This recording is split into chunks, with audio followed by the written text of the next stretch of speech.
Cameron here, 27 years old, and 2 years ago, I walked out of the most humiliating moment of my academic life.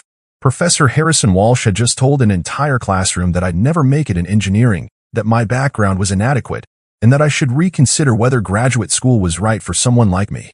I didn't argue, didn't defend myself, didn't even say a word. I just packed up my stuff and left. What Walsh didn't know was that his public dismissal had just lit a fire that would burn down every assumption he'd made about my capabilities. I'd always been fascinated by renewable energy systems and environmental engineering, but my path to studying it hadn't been traditional. I grew up in a small industrial town where most people worked in manufacturing or agriculture. My family didn't have college money, so I'd spent 6 years after high school working construction jobs and saving every penny I could toward eventually pursuing higher education.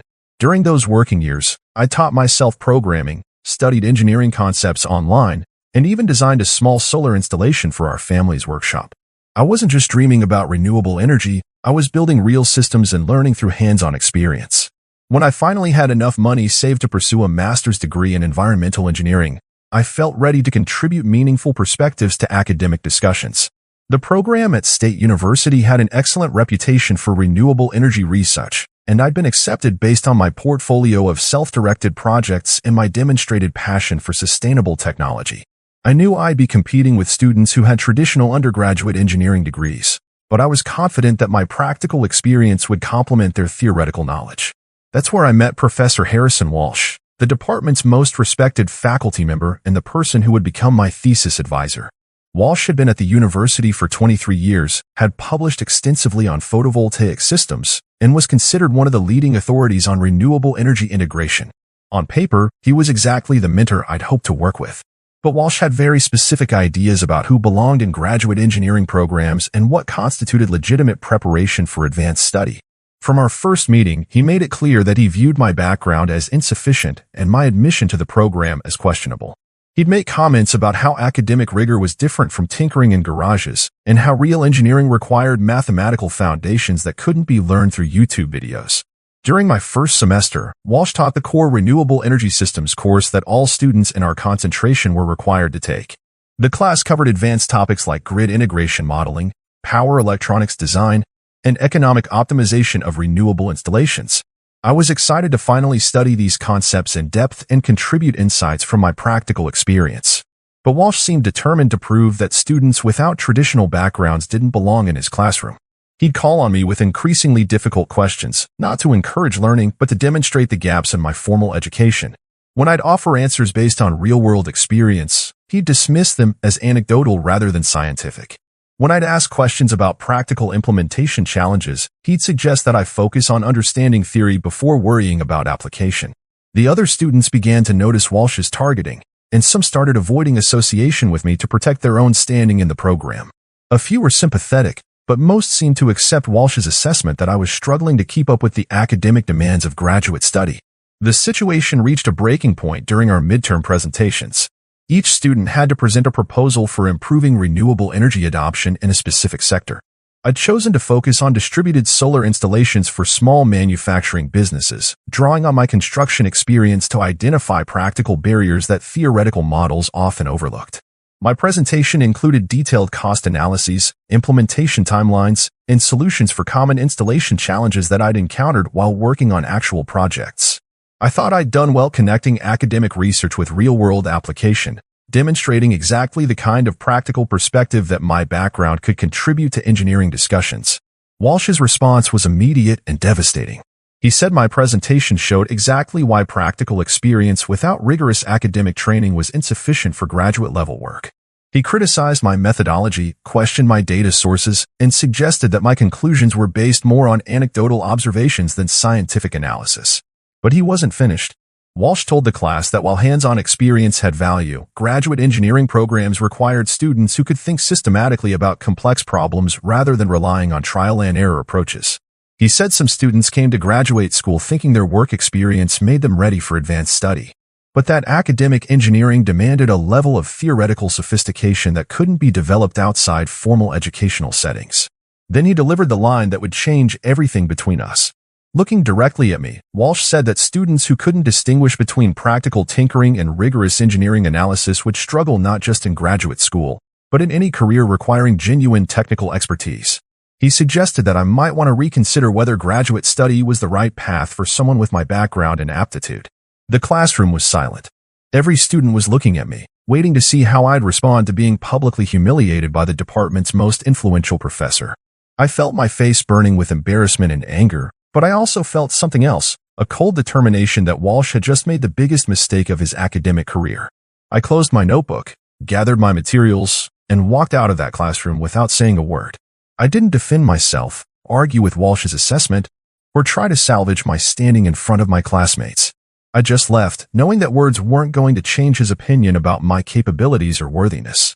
But I also left with a plan that would prove Walsh wrong in ways he couldn't imagine. The weeks following that humiliating presentation were some of the most challenging of my life. Walsh's public dismissal of my capabilities had created a reputation problem that extended beyond his classroom. Other faculty members began treating me with barely concealed skepticism, clearly having heard about my academic struggles from their colleague. Fellow students avoided collaborating with me on projects, afraid that association with Walsh's designated failure would hurt their own prospects. But instead of being discouraged, I felt energized by the challenge Walsh had presented. He'd essentially claimed that practical experience was inferior to academic training, and that students like me couldn't succeed in rigorous engineering environments. I was going to prove him wrong, but not through arguments or appeals to fairness. I was going to demonstrate my capabilities in ways that made his assessment look foolish. I started by diving deeper into the renewable energy research than any of my classmates were doing. While they focused on meeting course requirements and impressing professors, I began working on an independent project that would showcase exactly the kind of systematic thinking Walsh claimed I lacked. I was going to design and build a renewable energy system that solved real problems while demonstrating rigorous engineering analysis. The project I chose was ambitious but perfectly suited to my background.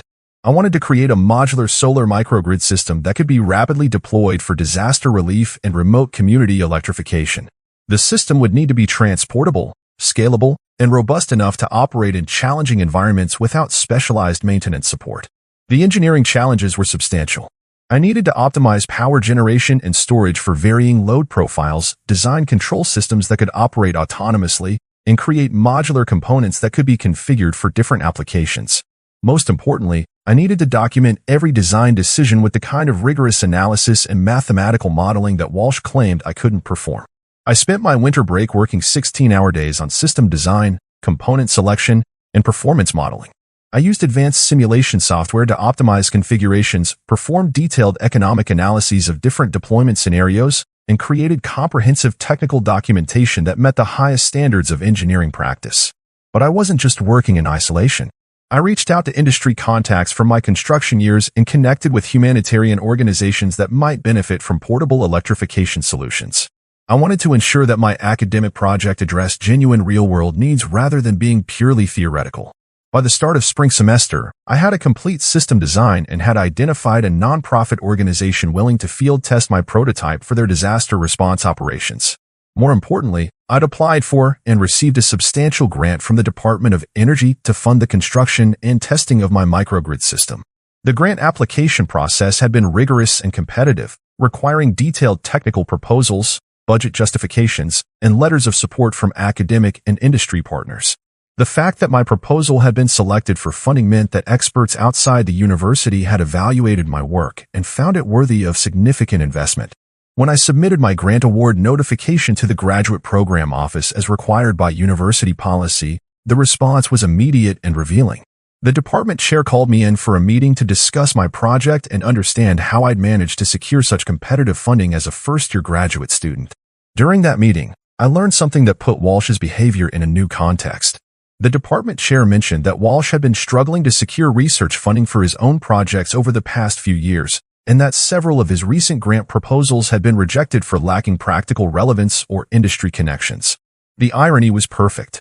Walsh had been criticizing me for prioritizing practical application over theoretical rigor, but his own career was suffering because funding agencies wanted to see real-world impact rather than purely academic research. My ability to connect engineering analysis with practical implementation was exactly what modern research sponsors were looking for. Armed with this information and my successful grant application, I made a decision that would change the trajectory of my graduate education. Instead of continuing to endure Walsh's hostility and work within a program where my advisor had publicly questioned my competence, I requested permission to transfer to a different research group and work with a professor who valued applied engineering research. The transfer was approved quickly, partly because my new advisor was excited about the grant funding I'd bring to his lab, and partly because the department administration recognized that my project aligned better with the university's strategic goals for renewable energy research. My new advisor, Professor Chen, had a completely different approach to mentoring graduate students. Instead of trying to prove their inadequacy, she focused on helping them develop their strengths and contribute meaningfully to important research problems. She was impressed by my technical work and excited about the practical applications of my microgrid project. Under Chen's guidance, I refined my system design and began the construction phase of my project. The work was challenging but rewarding, combining advanced engineering analysis with hands-on problem-solving in exactly the way I'd hoped graduate school would allow. Meanwhile, Walsh continued teaching his courses and supervising other students, apparently unaware that the student he dismissed as academically inadequate had just received major federal funding for innovative research that addressed exactly the kind of challenges he claimed required theoretical sophistication. But I wasn't satisfied with simply succeeding despite Walsh's predictions. I wanted to create a moment where his assessment of my capabilities would be publicly revealed as completely wrong. I wanted him to understand that practical experience combined with rigorous analysis could produce results that purely academic approaches couldn't achieve. The opportunity for that demonstration was coming sooner than I expected. The opportunity I'd been waiting for arrived in the form of the annual Renewable Energy Symposium, a prestigious conference where our university showcased its most innovative research to industry leaders, government officials, and academic peers. The symposium was competitive. Only the most promising projects were selected for presentation, and being chosen was considered a major honor for graduate students. I submitted my microgrid project for consideration, knowing that Walsh would be on the selection committee and would have the opportunity to review my work. The proposal I submitted was comprehensive and technically rigorous, documenting not just my system design but also the federal funding I'd received and the field testing partnerships I'd established. When the acceptance notifications were sent out, my project was selected as one of only 12 presentations for the symposium. More importantly, I was chosen to give the opening presentation, highlighting my research as an example of the kind of innovative, practical engineering that the university wanted to promote. The symposium was scheduled for late spring, giving me several months to finalize my prototype and prepare a presentation that would demonstrate exactly the kind of systematic thinking and technical expertise that Walsh had claimed I lacked. I wasn't just going to present research, I was going to unveil a working system that solved real problems while advancing the state of engineering knowledge. During the months leading up to the symposium, word spread through the department about my project and its selection for the prestigious opening slot. Some faculty members who had been dismissive after Walsh's public criticism began showing interest in my work. Students who had avoided collaborating with me started asking questions about my research and expressing admiration for my grant funding success. Walsh's reaction to my symposium selection was predictable but satisfying. He made comments about how presentation selection sometimes prioritized flashy practical applications over rigorous academic work. He suggested that industry audiences were often impressed by demonstrations that lacked theoretical depth. Most telling, he questioned whether first-year graduate students were ready for the kind of exposure that symposium presentations provided.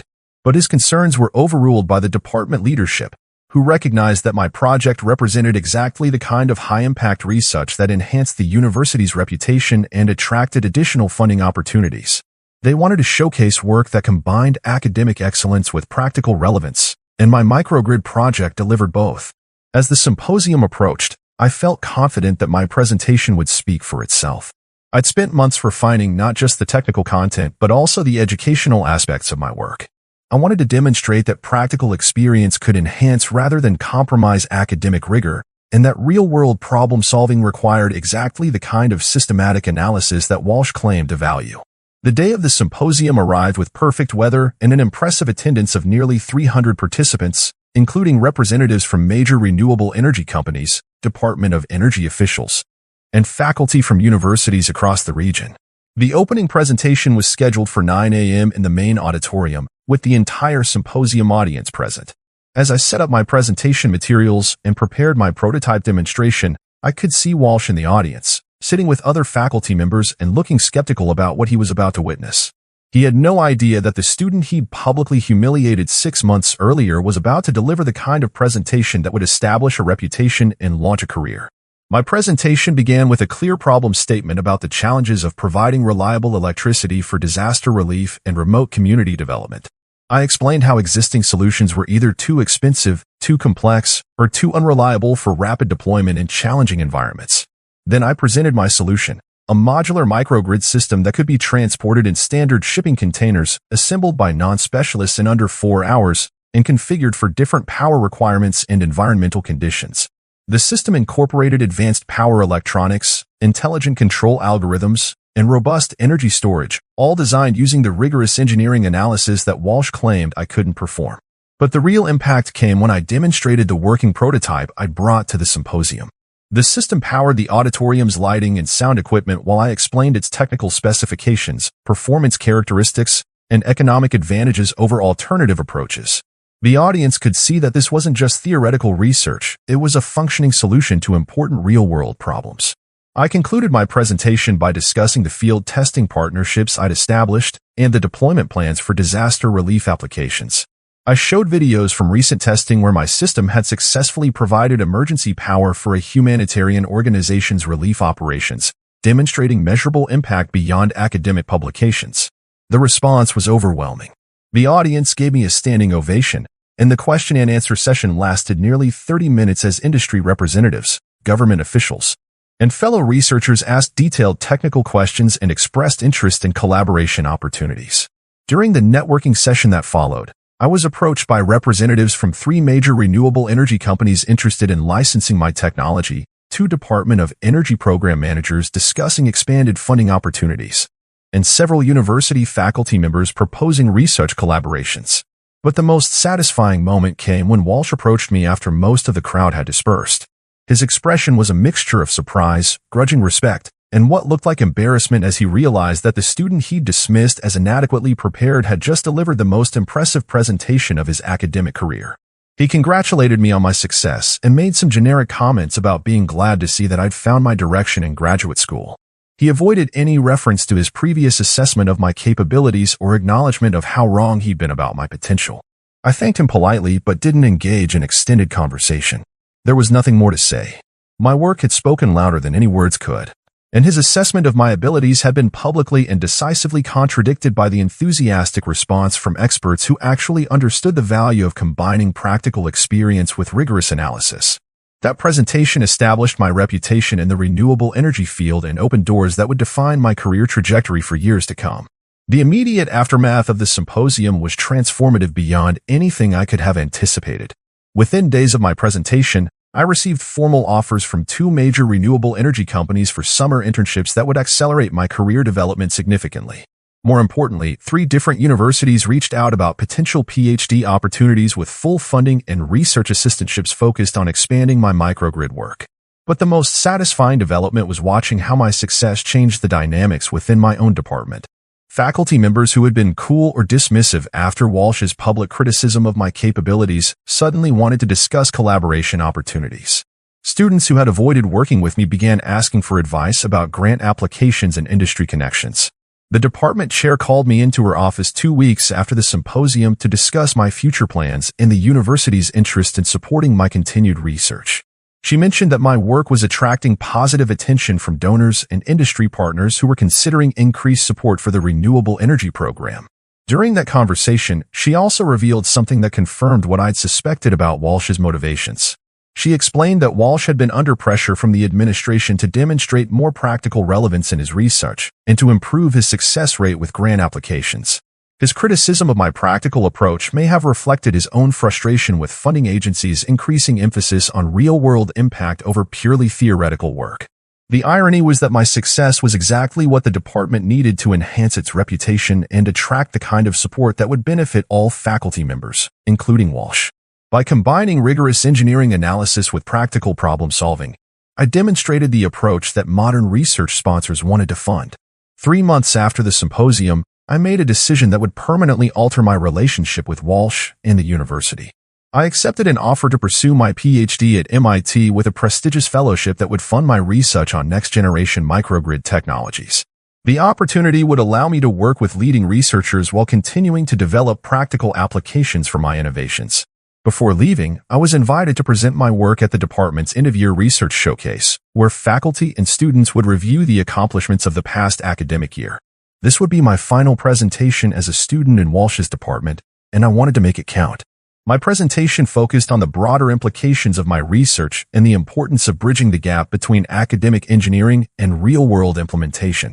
I discussed how my background in construction had informed my understanding of practical deployment challenges and how addressing those challenges had led to innovations that advanced the theoretical understanding of distributed energy systems. I explained that the most significant engineering breakthroughs often came from combining different perspectives and experiences rather than following traditional academic pathways. I suggested that departments and faculty who embrace diverse backgrounds and unconventional approaches would be better positioned to address the complex challenges facing modern engineering. Throughout my presentation, I maintained a professional and respectful tone, never directly criticizing Walsh or referencing the incident that had motivated my journey. But everyone in the audience understood the subtext. The student who had been publicly dismissed as inadequately prepared was now heading to one of the world's most prestigious engineering programs with research that had attracted national attention. After my presentation, Walsh approached me privately to discuss my transition to MIT. He seemed genuinely interested in my future plans and offered to provide recommendation letters or other support that might be helpful for my continued success. Most surprisingly, he acknowledged that my work had demonstrated the value of combining practical experience with academic rigor, and that he learned from observing my approach to engineering problems. He said he planned to incorporate more real-world applications into his own courses and research projects. I appreciated his acknowledgement, but I also recognized that his change in attitude reflected my demonstrated success rather than any fundamental shift in his perspective about non-traditional students. If my research had failed or my career prospects had been poor, I doubted he would have reconsidered his assessment of practical experience versus academic preparation. 6 months later, I was established at MIT and making rapid progress on advanced microgrid research that would eventually lead to multiple patents and a startup company focused on humanitarian technology applications. My work was being cited by researchers around the world, and my systems were being deployed by international relief organizations in disaster zones and remote communities. The company I eventually founded has generated millions in revenue while providing electricity access to underserved communities in 12 countries. We've been recognized with multiple innovation awards and have attracted investment from major venture capital firms interested in sustainable technology solutions. Most satisfying has been the opportunity to mentor other students with non-traditional backgrounds who face skepticism about their readiness for advanced engineering study. I've learned that the combination of practical experience and rigorous analysis often produces more innovative solutions than either approach alone. Looking back on Walsh's prediction that I'd never succeed in engineering careers requiring genuine technical expertise, I realize he was wrong about almost everything. My practical background wasn't a limitation to overcome, it was an advantage that enabled me to identify important problems and develop solutions that purely academic approaches might have missed. The walk out of his classroom that day wasn't a retreat or admission of defeat. It was the first step toward proving that success in engineering comes from solving real problems with rigorous methods, regardless of whether you learned those methods in traditional academic settings or through hands-on experience. Walsh's assessment of my capabilities became irrelevant the moment I decided to let my work speak for itself rather than trying to argue with his preconceptions.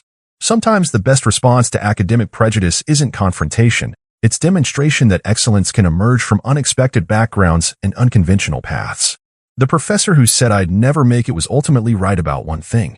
I didn't make it in the way he expected.